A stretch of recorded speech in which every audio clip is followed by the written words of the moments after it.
Welcome to the launch of the ESPHome Starter Kit. My name is Paulus Schoutse and I'm the president of the Open Home Foundation. Now, today is a big day for ESPHome because there's many things that we've been working on for a couple of years, really, and they're coming together today with the launch of the ESPHome Starter Kit. Let's take a look at the ESPHome Starter Kit with Apollo co-founder Trevor. Hey, Trevor. Hey, Paul. Thanks for the intro. Yeah. Really excited to be here. I was just reflecting as you were talking there that Justin and I started Apollo just about 3 years ago in our basement, just making our own devices. It's pretty crazy to be here today. The ESPHome Starter Kit. So we're really excited about this and to launch it. It's been a lot of work here recently.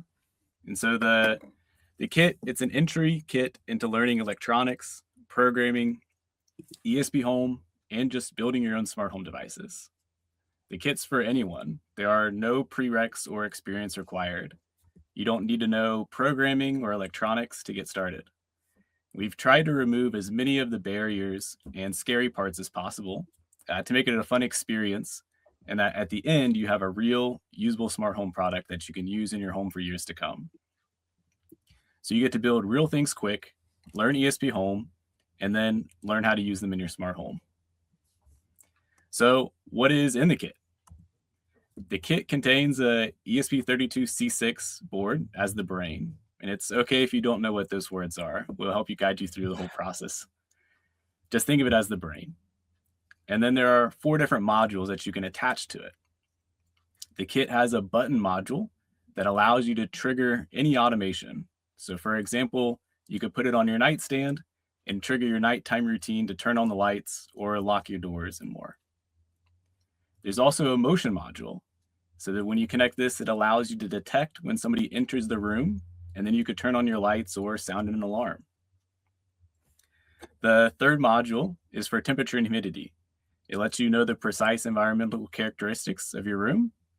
And then lastly, my favorite, which is the ESPHome shaped LED and buzzer module. Totally. Yeah, it has a ring of color RGB lights around the outside, which are perfect for status notifications. And so in our office, actually, it's when our front doorbell rings, it's difficult to hear it back where we sit. And so we have one on our desks right now. So when the front doorbell rings, our starter kit lights up and flashes and makes cool. a chime. So we know we need to go to the front door to get a package. And so what makes it different? The starter kit, like I said, it removes a lot of the hurdles with getting started. There's no soldering, no breadboards, and you can't mess up any of the wiring or use the wrong resistor. So you plug in the different modules with the ribbon cable, and we've got some fun gifts here to share. On the left-hand side, it shows you what you do with the first thing when you get your kit. You break it apart. So this is a hands-on physical product. So to start off, you snap the modules apart from their kind of bigger parent board. And then on the right, it shows you how easy it is to attach modules. You don't have to know the pinouts or wiring or add extra components. They simply snap in with tiny ribbon cables, and then all the pins are lined up and you're connected. It's really a nice, easy experience to get going with it. And so the kit is available right now, today. 60% of the profit from this goes to the Open Home Foundation to help fund ESPHome, Home Assistant, Music Assistant, and all the other cool projects that we work on. You can get the kit from our website or globally from our distribution partners. There's distribution throughout the US, Canada, Europe, the UK, Australia. So find a distributor near you. They're on sale for 40 USD or 41 euro. And our team has spent many late hours these past few weeks assembling all these kits. So yeah, we at Apollo, we assemble every single one of those kits here in our Kentucky office. Once you get that kit, you start by our wiki.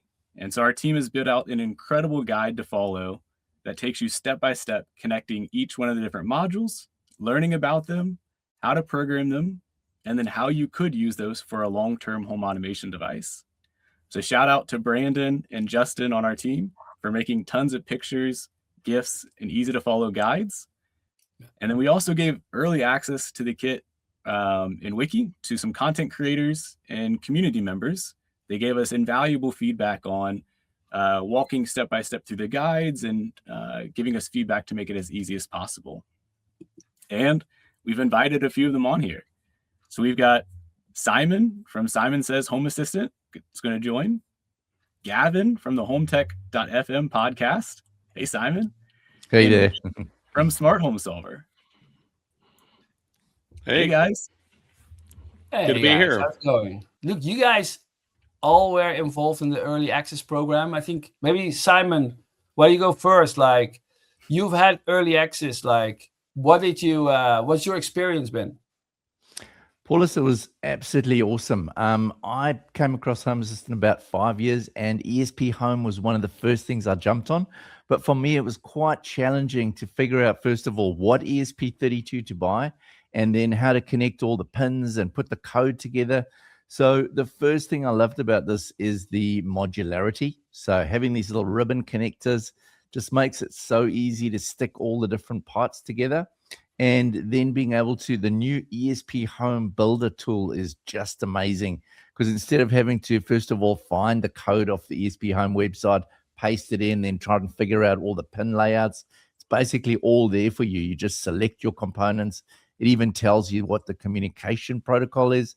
So yeah, I just love it. I found it just amazing. And the only problem that I had was I was trying to do it the old way. So I had to read the instructions and do it the new way. Nice. And Gavin, what about you?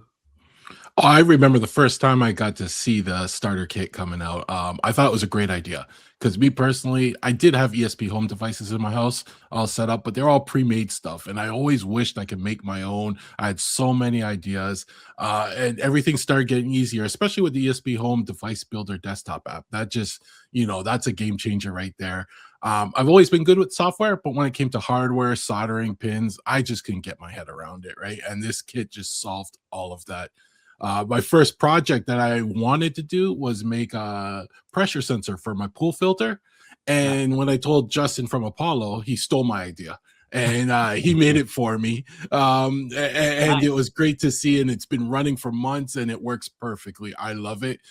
It was so easy to do too. Like, I was amazed at how easy that was to do. My ultimate goal is to make my own soil moisture sensor for outside. And if you follow me on the Home Tech podcast, I'm a fan of those, and I have requirements like being lawnmower friendly. That's still in the works though. Working around lawnmowers, that's going to be tricky, I think. Yeah. And Gavin, there you expanded the kit, right? Because you guys attached on additional sensors outside of the 4 that we include with it, right? For your pressure sensor. Yeah.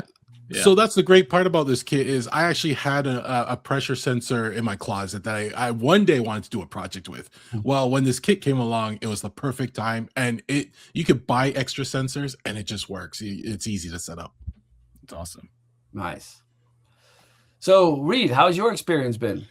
It was a great experience. I was blown away about how thorough the instructions were online, like the wiki that Apollo made. The step-by-step, it was super easy to follow. And I ended up doing setting up the kit with my daughter. She's 11. And oh, nice. Yeah, it was so much fun. Like, if anybody has kids out there that wants to do like a fun project with them, this is like a perfect thing to do, because it's easy enough that like anyone can do it, especially like the kids, and like you can help them and do it with it. But then you can get like really creative after, like using the little buzzer to make different songs or play with the lights. And it's fun. Like, it was like me and my daughter, we had so much fun setting it up. And then after, I'd always wanted to learn more about ESPHome. I had seen lots of cool devices made with it, and I was like, oh man, it'd be awesome to eventually make my own device one day, and thought that might not ever be possible, just like to have to learn all like the steep learning curve. But after doing this, I was like, whoa, it's crazy. Like, I made a whole device, connected it to Home Assistant, did all that stuff. I feel like I learned so much in a short amount of time. It was amazing. Nice. And then now, where is the smart home? Did it become a part of your smart home? Yeah. So my daughter, she's like, I'm taking it. You can so on Apollo, they have at least right now one 3D model or like 3D print you could make. So I did that. It's kind of like a little enclosure for it. So like the buzzer, light, and then they're like a button, and it's in my daughter's room. She's playing with it, messing with it. Nice. So she loves it. And my other little daughters were jealous, but maybe I'll have to get more. Yeah. Oh, that's awesome. That's so Yeah. good to hear. Nice. All right. Thank you so much, guys, for Yeah. sharing your experience with us. It's time for us to go to the next section, because otherwise we're going to be talking on this stream for like hours. So yeah, thank you all. There you go. Yes, it is time for the summary. Today is a big day for ESPHome. ESPHome is now officially accessible for everyone, no matter if you've been with us for years or that you've just heard about ESPHome today. We achieved this by introducing the new ESPHome desktop app. This app is available for all platforms, Windows, Mac, and Linux, and it comes with everything you need to build powerful ESPHome devices. It has a new interface built from the ground up to help new users get started with ESPHome, but also to help power users manage their fleet of ESPHome devices, including the option to do remote builds. Yes, we have remote builds now. Now, today we also launched the ESPHome Starter Kit. It is the easiest way to learn how to make your own smart home devices. It comes with a motion, a temperature, and a humidity sensor. It includes a button and an ESPHome logo equipped with 10 LEDs and a buzzer to notify you if something happens. Now, the starter kit devices, they help you learn how ESPHome works, but they also end up as usable devices inside your home assistant, so they can become part of your automations and your daily life. This is not something you buy, you learn, and you throw away. This stays useful. Now, the starter kit is going to be available for $40 or 41 euros, which is the recommended price.